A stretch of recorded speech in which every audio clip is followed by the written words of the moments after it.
This toy train is powered by an electric motor housed inside its engine. The voltage required by the motor in order to operate is about 15 volts. When the power cord is connected to a standard 110-volt AC outlet, however, only the required 15 volts is applied to the electric motor. What is it that accounts for this reduction in voltage? This fluorescent light, too, requires a certain amount of voltage before it will operate. The voltage required in this case, though, is several hundred volts. Just like the train, however, when its power cord is connected to a 110-volt AC outlet, the required several hundred volts is applied to the light. What is it that accounts for this increase in voltage? The answer to both of the questions just posed for you, and also the subject of this lesson, is the transformer. Now, just what is a transformer? Well, basically, we can say it's a device that does just what its name implies. It changes or transforms voltage. If the transformer reduces the voltage, as in the case of the train, it's called a step-down transformer. Whereas if the transformer increases the voltage, as in the case of the fluorescent light, it's called a step-up transformer. The ability of the transformer to transform voltage can be understood best if we first examine an important phenomenon in electricity, the magnetic field. When electric current passes through a wire, an invisible band of magnetic force is set up around the wire. In the case of direct current, this magnetic field expands to a certain point and stays there, except, of course, it's traveling around the wire all the time. For instance, if you were to grasp the wire in your left hand and extend your thumb in the direction the current is traveling, the magnetic field will be circling the wire in the direction of your fingers.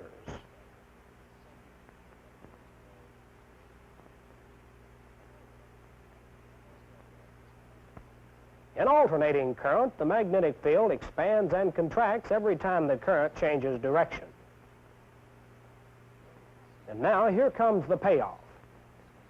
This phenomenon gives a wire carrying alternating current the power to induce a voltage in a second wire placed beside it. How come?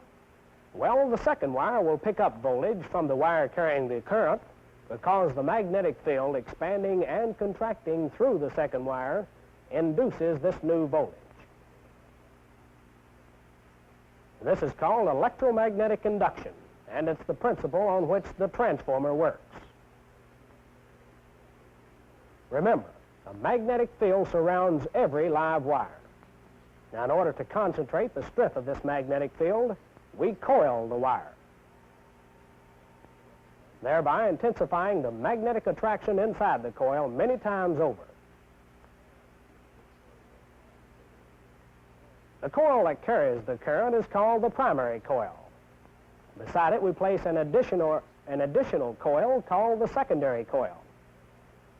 Notice that the magnetic field from the primary coil travels across the gap to the secondary coil. We can increase the strength of this magnetic field even further if we place an iron core inside the two coils. Now all the magnetic field will travel inside the iron core because it offers less reluctance than the air around it. Now this in turn permits a greater amount of energy to be transferred from the primary to the secondary coil. This process of transferring electrical energy, or voltage we might say, from the primary coil to the secondary coil through electromagnetic induction is commonly referred to as transformer action. As we said before, the transformer can step a voltage up or it can step it down. The voltage increase or decrease is determined by the turns ratio of the particular transformer. The turns ratio is the ratio of the number of turns in the primary coil to the number of turns in the secondary coil. For example, if the primary coil has 500 turns and the secondary 1,000 turns, twice the number of the primary, or a ratio of 1 to 2, let's see what happens to the voltage.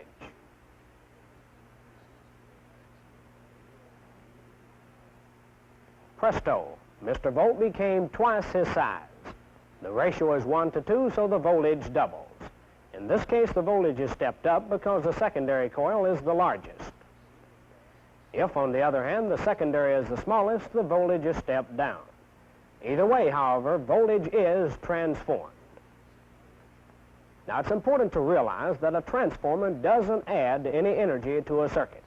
It merely changes or transforms the energy that already exists in the circuit from one voltage level to another. The total amount of energy in the circuit must remain the same. Now, if it were possible to construct a perfect transformer, there would be no loss in power in the transformer. Power would be transferred from one voltage current level to another. Since power is the product of current times voltage, an increase in voltage by means of the transformer must result in a decrease in current. And likewise, a decrease in voltage by the transformer must result in an increase in current. Now, stating it another way, we can say that a transformer which increases the voltage by a given ratio will decrease the current by the same ratio, and vice versa. For example, if we apply 10 volts at 10 amperes, or a power of 100 watts, to the primary of a step-up transformer, which has a turns ratio of 1 to 10, the voltage in the secondary would be 10 times that of the primary, 100 volts.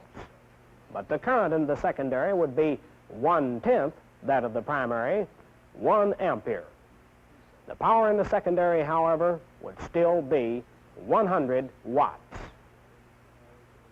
Now, let's suppose the same 10 volts at 10 amperes was applied to the primary of a step-down transformer, one which has a turns ratio of 10 to 1.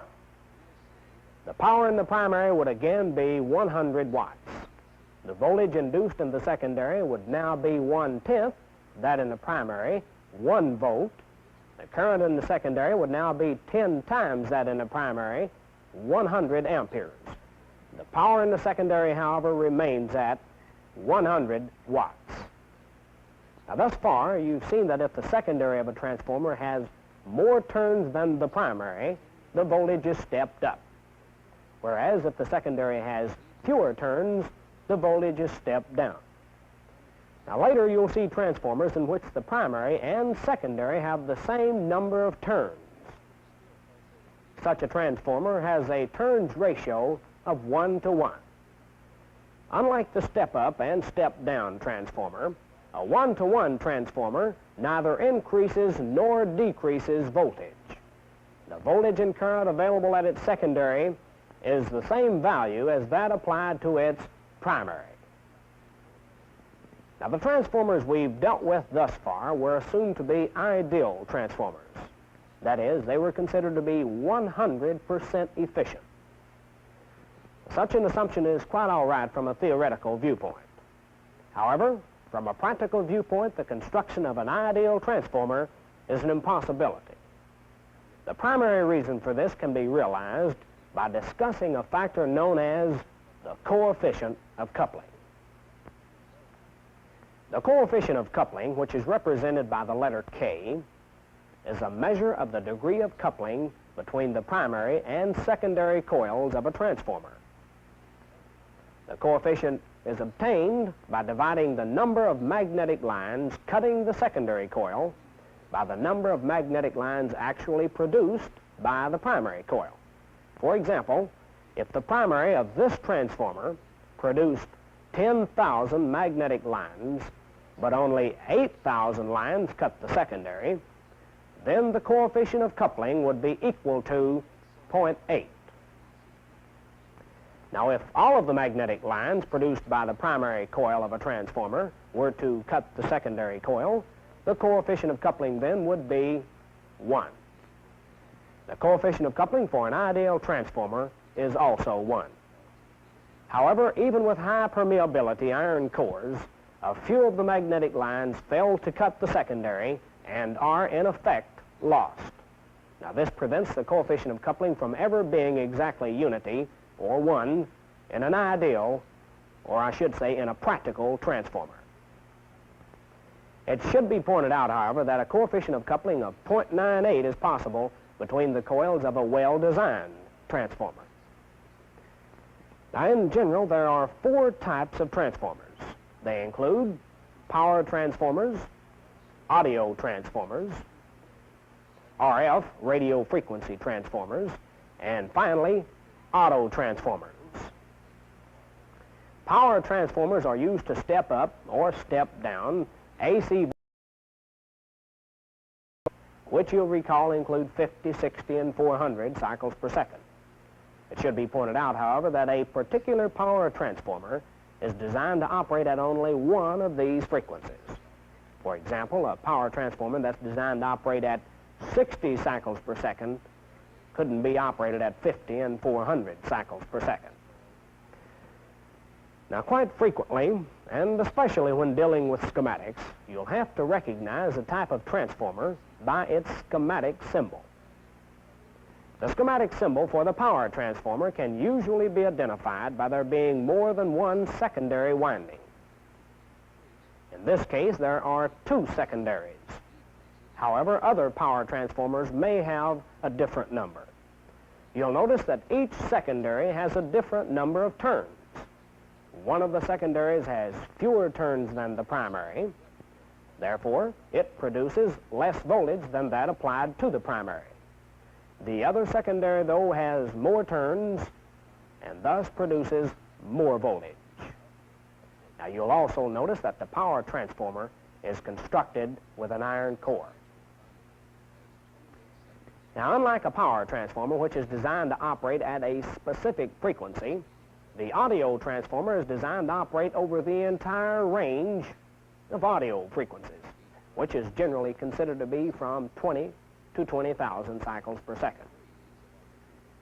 The schematic symbol for the audio transformer resembles that of the power transformer. The audio transformer, however, usually has only one secondary winding. Now, like the power transformer, the audio transformer, too, is usually constructed with an iron core. Well, at frequencies above 20,000 cycles per second, the RF transformer comes into use. At these frequencies, hysteresis and eddy current losses in an iron core become so great they have to be prevented. Therefore, RF transformers generally have an air core. The schematic symbol for an RF transformer, then, is easily identified by there being no vertical lines between the primary and the secondary coils. Now, a special type of transformer which uses only one winding for both the primary and the secondary coils is the auto transformer. In addition, an auto transformer can be used either as a step-up or as a step-down transformer. When used as a step-up transformer, all of the primary winding is part of the secondary winding. Here you see that the winding has a total of 1,000 turns. 600 of these turns serve as the primary, while the entire 1,000 turns serve as the secondary. Now, when an auto transformer is used as a step-down transformer, all of the secondary winding is part of the primary winding. Here we see now that the entire 1,000 turns are serving as the primary, while only 600 are serving as the secondary. Now, auto transformers are sometimes constructed with a sliding contact, as we see here. When a control is varied on the transformer case, the secondary voltage can be varied from the maximum voltage induced in the winding down to 0 volts. As you can see, this type of transformer is called a variable auto transformer. However, it's probably most commonly known as a variac. Now, auto transformers are normally used in power circuits. However, they may be used for audio or RF use. That is, designed for audio or RF use. The symbol for an auto transformer used in a power or an audio circuit will indicate an iron core. The symbol for an auto transformer used in an RF circuit will be the same, except it will not indicate an iron core. Now, even though we showed you definite symbols for each of the types of transformers, you may find occasions when they'll differ. However, in these cases, you can readily tell the type of transformer simply by noticing where it's being used in the circuit. For example, if a power transformer is being used in a power supply, or if a transformer is being used in a power supply, then you can rest assured it's a power transformer. Now, earlier we showed you, or you learned, that the turns ratio of a transformer determines whether the voltage is stepped up or stepped down, and by what amount. There will be times when you're troubleshooting electronic equipment, however, that the turns ratio of a particular transformer won't be given. Thus, you'll have to determine whether the transformer is a step-up or step-down transformer by other means. Now, one way to readily determine this is simply by applying voltage to the primary winding and then measuring the output voltage of the secondary winding. Now, over here, I have a transformer demonstrator. As you can see, it's composed of an iron core and two windings.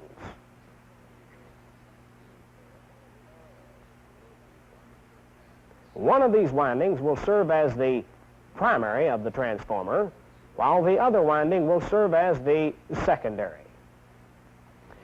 In the demonstration, we'll be using the bottom winding here as the primary. Now, here I have a power supply, and from these two terminals on the power supply, we can obtain 6.3 volts AC.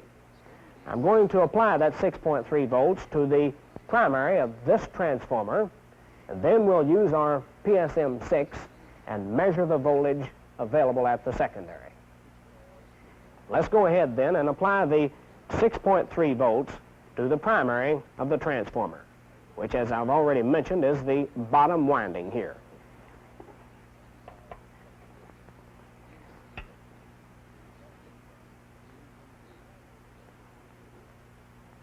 Now, if we'll turn the power switch on, we have 6.3 volts applied to the primary of the transformer. Now, the PSM6 has already been set up to measure AC voltage on the 50-volt range. So, let's go ahead then and see how much voltage is available at the secondary. If we'll take a look at the AC scale now, and it'll be the middle row of numbers, you can see it indicates 11 volts are available at the secondary. Now, since this is greater than the 6.3 volts applied to the primary, this then readily tells us that this transformer is a step-up transformer. Now, if the transformer in question was a step-down transformer, then it's obvious that just the opposite would be true. The voltage measured across the secondary would be less than the voltage applied to the primary.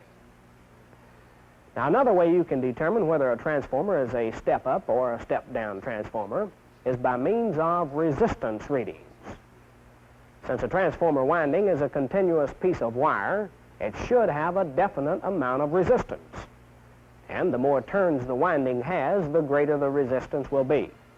Therefore, by comparing the resistance readings of the various windings, we can determine the turns ratio of the transformer, and thus whether the transformer is one which steps the voltage up or steps it down.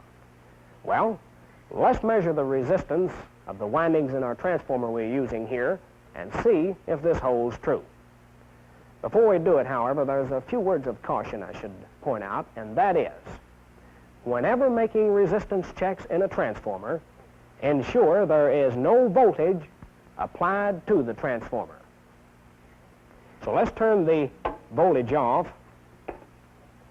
disconnect the lead so we'll get accurate readings on our transformer windings, and let's proceed with the checks. Now, first, we'll have to set the PSM6 up so it'll read resistance. We'll place the function switch in the ohms position, and we'll place the range switch in the ohms times 1 position, since we're dealing with a relatively small amount of resistance here. And now, so we'll get an accurate reading, let's zero the meter.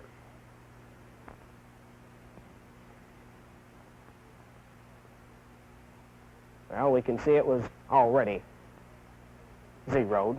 So let's go ahead now and measure the resistance of the primary winding.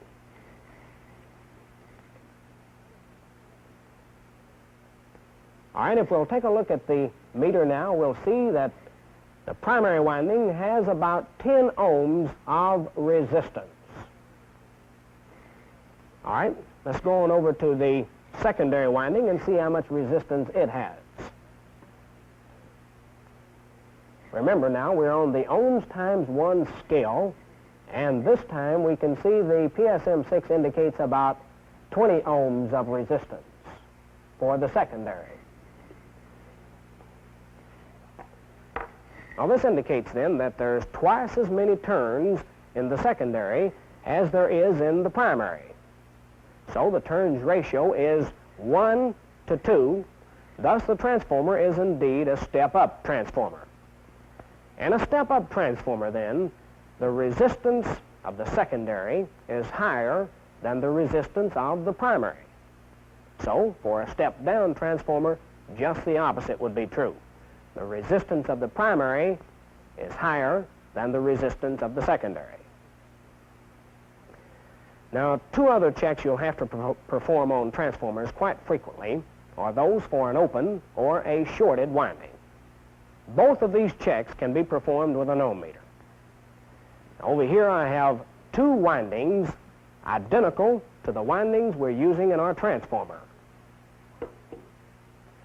One of these windings has 150 turns. Its normal resistance is 10 ohms. This winding has 300 turns. Its normal resistance is 20 ohms. The big difference in these two windings, however, is that one of them is shorted and one of them is open. So let's use our ohm meter and see if we can tell which is which. Now remember, the PSM6 has already been set up to read resistance on the ohms times 1 scale. So let's go ahead and check the resistance of the 150 turn winding first.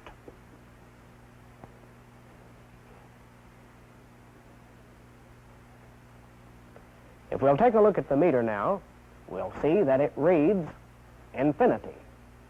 Well, since the PSM6 always reads infinity for an open, this then indicates that the 150 turns winding, the one I'm now measuring, must be the open winding. We see then that an open transformer winding, primary or secondary, is indicated by a reading of infinity on an ohm meter. Now that brings us to the 300 turns winding.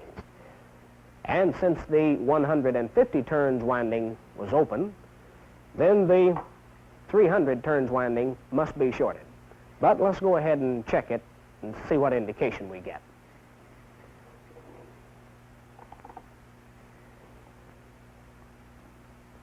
We'll take a look at the meter now. We'll see that the resistance of this winding is only 12 ohms.